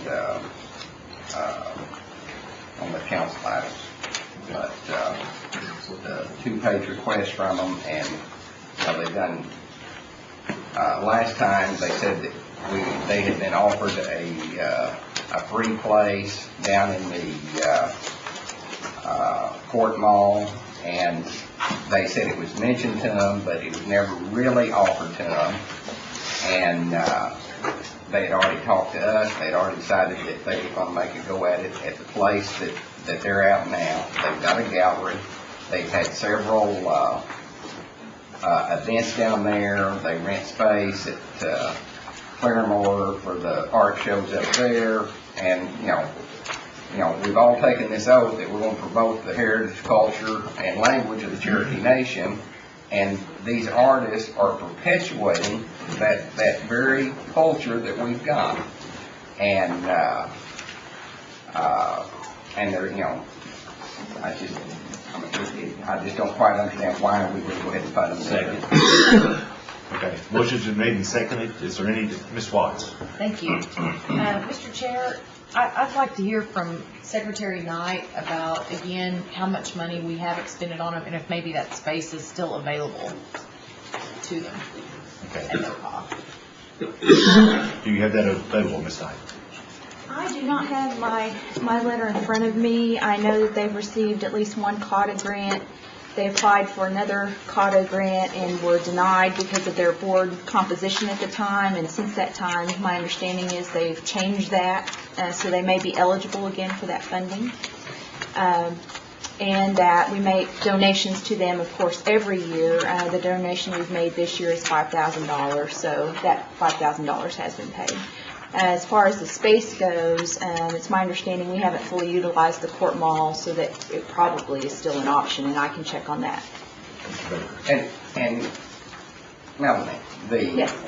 So I brought the proof into your office. On the board, yes. Yeah, on the board, and certainly. And they're welcome to reapply for that grant. And, yeah. And the truth is, these folks are not only applying for our CAUTA grant and for funding from us, but they're applying for other grants as well. Right, like many community organizations. Like many community, and that's what we want them to do. But they went about a process of fixing this building up, making a commitment to them. Actually, before we even bought the court mall, and they made the commitment. 14 of us, and it was 14-0, so everybody wasn't here, said that we would do it, and they've kind of taken that as, okay, we've got this coming, we're going to progress on, and this is our plan. If you want to go visit it, they've got a nice little gallery down there, just very close to the post office and a half a block off of the main drag, and they are active, doing exactly, teaching kids their arts, having art shows, promoting it, and promoting other artists all over the country. And $7,500 is not too much to finish up this year, so that they can stay on their program of growth and hopefully becoming a self-sustaining organization that does exactly what we promised we would do. Ms. Watts? Would you accept a friendly amendment that they would only get the $7,500 if they agreed to move into the court mall within the next 6 months?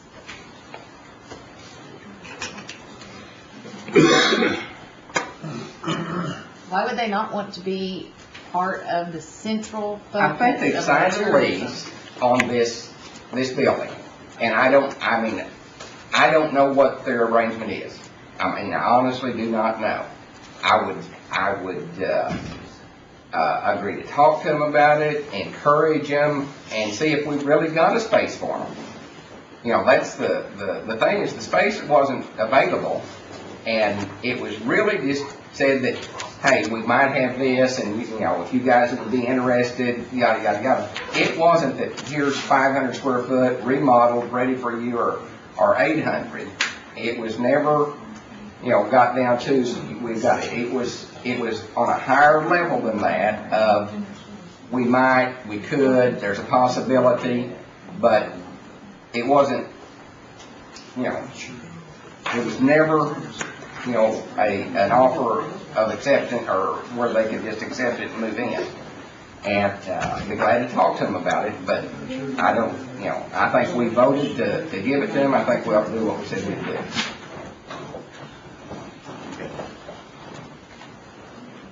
Dr. Cobb? When I first saw this in the packet, this letter, I know there's a lot of issues here, and I just want to throw this out because I'm not going to feel good about it if I don't at least say this.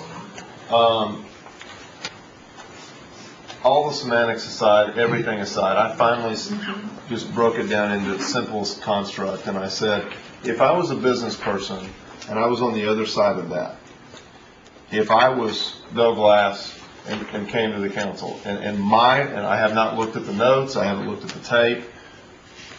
If I was a business person that came into that meeting, the conversation that I remember that transpired,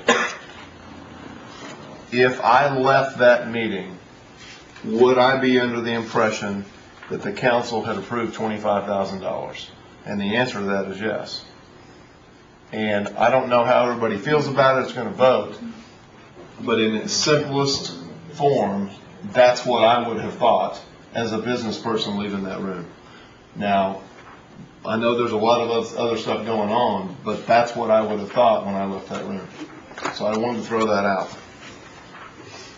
Ms. Jordan? Well, and that my understanding is consistent with Brad's understanding. We need to keep our word to these organizations. When we tell them that we're going to provide this money to them, we need to provide the money. Now, next year, we can look at it again if they make another request. They made the request, we passed it, they left the room with the impression that they had the money to operate on. I just believe that we need to keep our word. Is there any further discussion? The motion is that we give the Cherokee Artists Association additional $7,500. All those in favor say aye. Aye. Those opposed? Aye. Okay. One opposed. Motion carried. Add to the motion. You're staying along. We'll just put we'll add a charitable donation increase in that amount to the mod package. Okay. Next is under new business, item 2, discussion pertaining to donations made by Cherokee Nation business entities. Speaker Frey.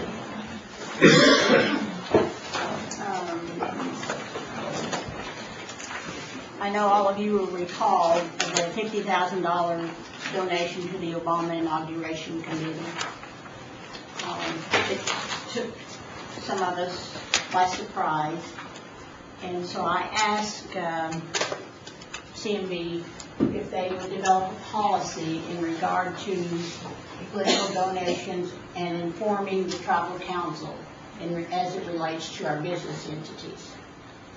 They have developed one, and I'll get you a copy of that, but there was something I wanted to change on it before I brought it forward permanently. So the tribal council will be notified of any donations by our business entities that are of a political nature in the amount of $10,000 or above. One thing that it did not have on there was a time frame for notification. So Melanie spoke with Dave Stewart about it, and he said that he would include that in the policy, that we would be notified within 5 days of the donation. If there's anything that you all want to add to that policy or recommend that be added to the policy, I would be happy to carry that to Dave Stewart. Mr. Baker. Well, I mean, and I assume that this is accurate. Fellow councilman passed it to me a little earlier. There's a bunch of donations here that apparently were made by C&B that we could have easily done right here to this council through the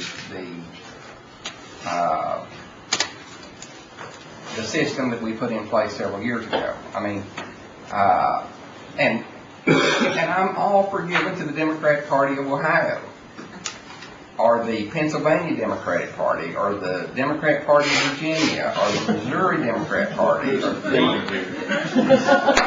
the Democrat Party of Virginia, or the Missouri Democrat State Committee, or the Democrat Party of Ohio again.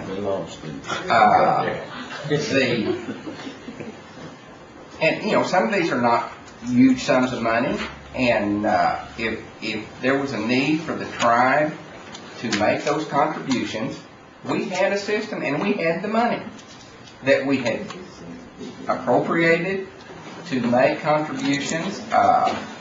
The $25,000 to the National Republican Senatorial Committee, and then a $15,000 to the National Republican Senatorial Committee. I mean, I don't know how we did $40,000. Oh, I see. One was 07, one was 08. So I guess that's how we did it. But the majority of these we can make through the committee that is designed for those purposes. And I guess I don't understand why the business arm needs to be making these when it'd be just as easy. I mean, we can call a meeting within 10 days notice. And I'm assuming they need to call a meeting within 10 days notice as well. So I mean, and if there's a business reason to do it that way, then I'm all for listening. But when we've already got a system in place, got the money in place, and I mean, Republican or not, I would have voted for it if there was a reason that this tribe could prosper from it. But I just think everything needs to be in the light of day, and not some of it coming from one place and some of it coming from another. Mr. Henry. Thank you, Mr. Chairman. And one thing I just would want to remind the body of is that we have a very good structure of division between the government and our corporations, which I believe has allowed our corporations to run very smoothly. And if I've heard it once, I've heard it a lot of times. We don't want to micromanage the business affairs. But likewise, that's a two-way street. You know, we've always said, let the business people do the business, let the politicians do the politics. When you have an entity such as CNB making political contributions, I believe that's bleeding the line over to what your body is. You did devise a governmental structure to hand out political contributions and did fund it. And I, I just wanted to remind you that we have made several policy decisions in the past. Let the business do the business, let the government do the government. We don't need to micromanage business. They don't need to dabble in politics. And there's great justification if a business needs to make charitable donations for goodwill, etc. And that's all well and good. But when money is going directly to a political function, that should be the purview of the council and the administration and the system you already have set up. I just wanted to remind us of our past actions of the separation. I would respectfully, my friend from Adair County, I probably err on the other side of that. I think I view CNBC and INC&E as separate business entities, and while I completely concur and agree with your assessment, I probably lean a little bit more toward the other side of that as a business entity, they have the right to make those contributions, just like any other business entity in the United States.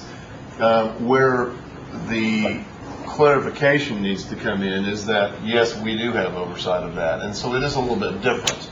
And I completely concur. It is a little bit different. I'm not saying I didn't disagree with you. I think I'm just a little bit the other way. I did want to, another point real quick, is I did want to, one of the, in talking to several individuals at the CNB board meeting the other day, one of the problems, and Melanie, you may correct me if I'm wrong, but one of the problems we ran into is typically there's a little bit of lag time in the giving of the contribution to when it hits the media, and in this time that lag time was almost nil. So I would question whether 5 days is actually the right time. I think 5 days may be too long. I think you're going to run into the same problem again. Personally, I don't know. I don't know, and this may be a discussion later on outside this committee, but if they're going to give a contribution, and we do have oversight, which I do agree with, why not tell us before they're going to do it? So, I mean, that would be my question, and that may be a discussion at a time, but I want to throw that out, and you may have some thoughts on that. I don't think it would be unreasonable to ask them to modify the policy to require that it's after the decision's made or before the check is cut, so that you can avoid. I think in the case of this one, they posted it on the website almost immediately, and so that lag time, as you say, was almost not there. I mean, just virtually not there. And after the decision made by the board of directors. Right. After the decision's made, but before the check is cut. Mr. Sutter.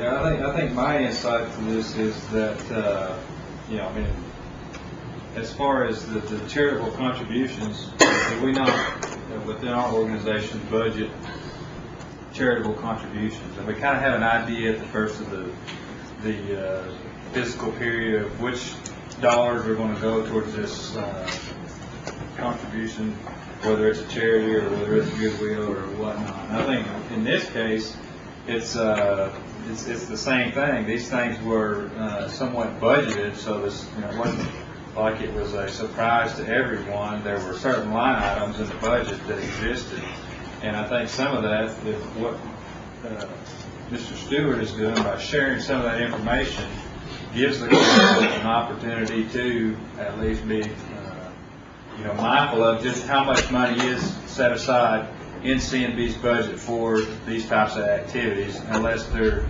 defined more definitively what's political type contributions and what's charitable. So that's my thought. Mr. Hoskin. Thank you, Mr. One thing to bear in mind when we're talking about this line between government and our business entities is that this CNB is an LLC, and as I understand it, when a LLC gives a political contribution, normally it's attributable to the owners. So this is not the case that a separate entity is giving it in their name. In fact, if it's reported, it'll be reported often as Cherokee Nation. So if I have an LLC and I'm a principal at that LLC and the LLC gives it, it's going to be charged to me in terms of the public filing. So there is, as a matter of law, a blur between the entities. And so that's why it sort of gives us more of a reason to want to apply more scrutiny and hold them accountable. Now, on the other hand, I think it is the case that C&D and other entities find themselves in positions where they want to attend a political event, contribute to a political event, and it's very short notice, and they have this budgeted, as Councilor Soap says, and they want to act quickly. So we may need to strike a balance, and I kind of expected C&D to stick around to maybe speak to that issue, and I'm a little disappointed that they didn't, because obviously we all take this agenda item very serious, and I know they're taking it serious because they're making a policy, but I hope they would stick around to maybe respond to some of the issues that we've raised. So I think there's a blurry line between business and government when it comes to political donations. Thank you, Mr. Chairman. Ms. Watts. Thank you. And I would really like to take the suggestion that Secretary Knight made and push that forward, but I guess we're not approving anything today, right? Discussion. Okay, so I really hope that comes forward in an amended version from them, because I think it's going to get even more towards the instantaneous reporting. It's not going to get less. And I think all of us have crackberries, including the CEOs and the chairman of the board or whoever, that could immediately, with the distribution list, alert us. It doesn't have to be complicated. It doesn't have to be lengthy, but something that gives us something to go on and start asking questions before we start getting phone calls from our constituents in the media. Mr. Creighton. Just a quick comment. Transparency is really a good thing, I think, in government. I think what we all need to realize is, whether it's C&E, C&I, C&B, whoever it is, it's the people's money. And, when the thing hit the paper about what Meredith's talking about, the $50,000, I was amused at the sort of a Huckleberry Bush version of who authorized it. I don't think, to my knowledge, they've never got it right yet. So, and I don't know that we ever will, but I just had some comments along those lines. It's serious business when we put the people's money out there, and I think we have a right to know ahead of time. That's my comment. Mr. Embry, another comment? I just wanted to make sure that, as we know what the body is doing, C&D has made a policy. That's their policy, okay? So we don't approve or disapprove the policy. We can make suggestions. But the one thing, if you want to mandate, what would happen is you would take an amendment to the corporation code to limit what the powers of a corporation can do. So right now, C&D's made their policy, and we're reviewing it. But if you want to mandate a change, it would be through a legislative act. Ms. Watts. I move to table this till next meeting with a report out from C&D, what their results based on our suggestions. Okay. All those in favor of tabling until next month, signify by saying aye. Aye. Those opposed? Okay. Motion carried. Okay, so it'll be on our agenda next month. Actually, before we get into the budget mod, I'm actually going to take the chair's prerogative and move item 7 for the depositories that was added. Second. It adds Wells Fargo, and it removes Merrill Lynch and one other. Ms. Ketchum. This resolution adds Wells. Do you have one? I apologize. I gave mine to. I passed mine on to the speakers. Okay. I apologize. I thought I had been distributed. I thought it had been emailed out. Okay, but it changes, It changes the approved list of depository institutions, adding Wells Fargo and removing Merrill Lynch and Lehman Brothers. Wells Fargo is, I think, ranked second in terms of financial stability. We've always, in the past, chased the interest rate and tried to get the best return on our money. In today's environment, we have to start looking more towards security, and one of the things we want to make sure of is that we don't have all of our eggs in one basket. So we're going to start diversifying and putting some of our money in different banks. Call for question. we have Mr. Soap first. I was just curious on what the vicinity of the Wells Fargo, branches or whatever is to Cherokee Nation. Unfortunately, there aren't any local, but with today's internet system, we can do all of this online. I was just curious. Thank you. Yeah. Coastal. Okay, actually, I do have two others.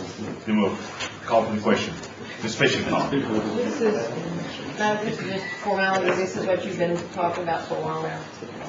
Callie and I have been in extensive discussions for a while regarding this because of the nature of the economy, the effect it's having on our financial markets, and preservation of principle is what it's about at this point. As Callie has stated, it's not about chasing another point of interest. It's about protecting what we have.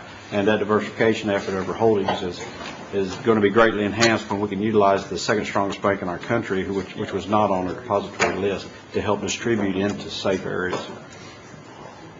Mr. Gardner. Then we'll call for questions. Kelly, how long do we have to wait before we can make these changes? How long is our money tied up? It is not tied up. All of our investments are short-term right now. We can move money. The only thing we have that's committed for any length of time is some CDs with Bank of Oklahoma. Most of our deposits, because of the interest rate, we weren't getting any additional interest to invest for longer periods of time. So we are actually going to be starting to move some of these balances even before this resolution goes to full council, not to Wells Fargo, but to some of the other banks that are on our approved list, such as J.P. Morgan, which is the #1 bank in the country. What about all of our education money? That'll be part of this. Where is it now? It is at Bank of America. Yeah. Thank you, Mr. Chairman. Okay. Question was called. All those in favor, signify by saying aye. Aye. Any opposed? Okay. Next, we have the budget model. Budget model come in form of two different documents. I'm going to go through this really quick. Stop me if you need me to. The grants were $200,000 for this month, made up about $128,000 carryover on 3 different environmental projects, as well as a $75,000 WIC infrastructure grant from USDA. The original mod submission had a gen fund operations budget in it that was bringing forward $10.8 million as additional carryover funds from last year, for a total of almost $15 million of unspent prior year. The budget's also reducing the dividend from the component units from $39 million down to $37 million, a $2 million decrease. However, hold thought on that one, because that's going to be addressed. You want to address it now? Yes, if the chair would allow. There is a reduction of the forecast in this budget mod that came over to you for the dividend. Unfortunately, in discussions with C&E today, we need to reduce that even further. The estimate that is in this budget was based on a net income of $124 million. The numbers that have been reported to C&E's board as the most likely case for fiscal year 09 is around $100 million, which means our dividend forecast needs to be $30 million, not $37 million. So we need to reduce that revenue forecast by another $7 million. Okay. So in essence, And hopefully we can raise it again before the. in essence, the budget went up by 10.8 million. For carryover, it is going back down by 9 million because of the revenue shortfalls and net income slip of CNE. Okay, continue. Have a cash match for grants requesting 58,000 transfer for community planning grant to satisfy a 50-50 match. The community water lines is requesting $330,000 increase from their prior year unexpended funding. Give them a total budget this year of 1.39 for the self-help water lines, of which 530,000 is unexpended from last year. Land development's requesting an increase of 60,000 of carryover. Land acquisition and the land acquisition cultural tourism budgets are requesting to increase by 410,000 by reducing the cultural tourism budget and reallocating it over to just the land acquisition budget. The indirect cost pool has a $663,000 increase, all in information systems. Your documentation has supporting justification within your packets there to explain all their projects that they have going on. There's several projects that they're trying to get completed. The acquisition management or purchasing department and the contracts department is requesting to facilitate the combining of the contracts department with acquisition with no net increase, just combine the two budgets. The IHS Environmental Health requesting $100,000 additional funding with $59,000 for environmental health administration and the projects for $41,000. USDA fund has a community planning grant of which the 50-50 match was coming from the Gen Fund for a total of $117,000. And the HOSDA fund has 06 IHP land acquisition funds of $8,000 to carry over. 07 IHP land acquisition funds is requesting a decrease for overestimating carryover by $57,000. The housing management 08 Indian housing plans requesting an increase of $231,000 to provide for the HADT, the Delaware Tribe's oversight responsibility, being shifted from government resources for the housing policy office budget to this housing management budget. And the offsets below there with the next item. Now, that's the base budget. That's the budget that came in originally. It's in your packets. There was also another submission that was sent out under separate cover for all the motor vehicle tax apportionment budgets. And I put together a summary on the memo, face of the memo, to summarize all the vehicle tax operations from last year and identified those on an updated budget modification and summarized them on the front page for school apportionment, roads, law enforcement, and almost $500,000 residual balance coming into the general fund. So if anyone has any questions, I can answer those on the motor vehicle. However, I would ask that you combine both of these and pass those collectively together so that we have a complete package. Move for approval as combined. With the second with the $6.5 million motion from earlier, right? Yes, the reprogramming into the capital acquisition line item out of reserves will be done through a reallocation. Plus the other 7,500 Cherokee artists. Okay, so the motion made and seconded. Any discussion? Mr. Chairman? Yes. Just to clarify, the motion, does that include the reduction that I've reported Yes, to this it body? does. Okay. As reported. Okay. Okay, all those in favor say aye. Aye. Any opposed? Motion carried.